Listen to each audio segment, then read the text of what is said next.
vessel. Now you want to get rid of the clot. All with me? Remember I moved my arm? I made a lot of clots just now. Okay? I want to get rid of them. So what? Things are going to heal up very quickly. So here's you got in your blood, you have another liver protein. Okay? That's going to help dissolve the clot. Okay? And you're going to take a liver protein called plasminogen.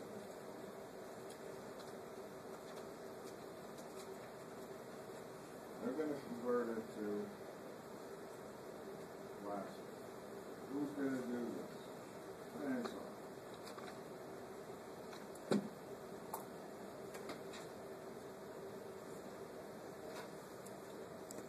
What is plasma going to do? It's going to start to dissolve the clot until it breaks down. Remember, the clot is mostly what? It's what? Fibrin. Remember fibrin? Fibrin is a protein. So what does it do to the protein? It breaks it down into amino acids with it, and the clot is gone. Good? Folks? And I'm not going to teach you. It's a crazy thing. Calvin religion, I would be happy. Now, it turns out this will be asked on boards. There is a man-made chemical called TPA, called tissue plasminogen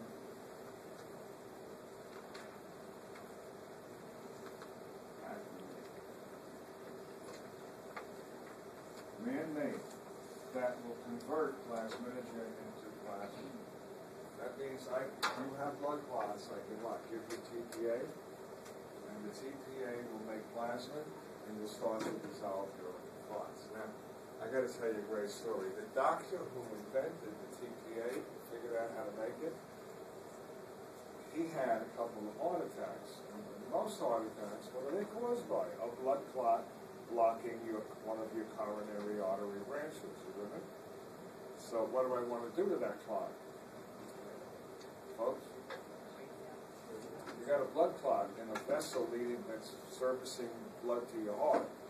Do I want to leave the clot? No, I want to break it down quickly as possible. What do I give you? A shot of TP. Hey, you know what this doctor did? When he was a typical MD who wore a suit all the time.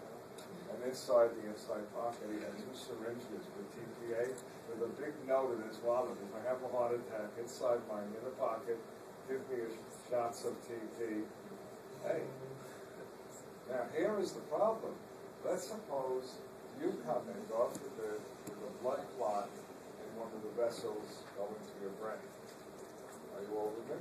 Would I give you TPA? Of course I would.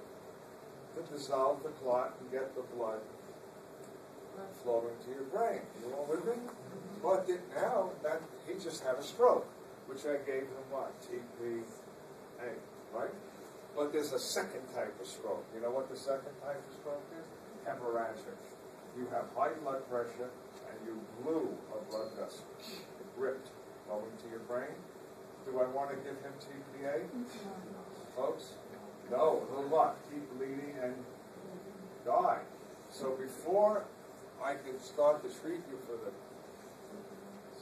stroke, what do I have to know? Whether it's hemorrhagic or blood clot, right? Obstructed. So I got to get you where? Into X-ray. Quick, and do an MRI and see if you have a what? Brain bleed. If you got a brain bleed, I know it's what?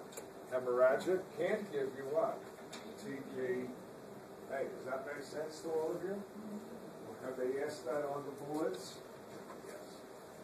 Yes. Have they asked that on the nursing boards? Yes. When would you give TPA? When you have, when a person had a stroke. After you confirm whether it was what? A blockage or a what? Rupture. That makes sense? Heart attack, you give TPA. You're never going to rupture a vessel in your heart. You know why? all the blood vessels going into your heart are surrounded by heart muscle. It's very hard for them to rupture. Never heard of it. You all follow me on that? Okay. You know what else you can use? It's very cheap to convert plasminogen into plasma. You can use an enzyme from a bacteria called Streptokinase. Yes, you should know it. It also converts plasminogen into plasma. So you ask, why would you give streptokinase? Why don't you just give TPA? Streptokinase, when you get the bill, is $60. TPA is $300 something. Now, this is where things get crooked. There are now, this is years ago, I'm reading the journals, you know, the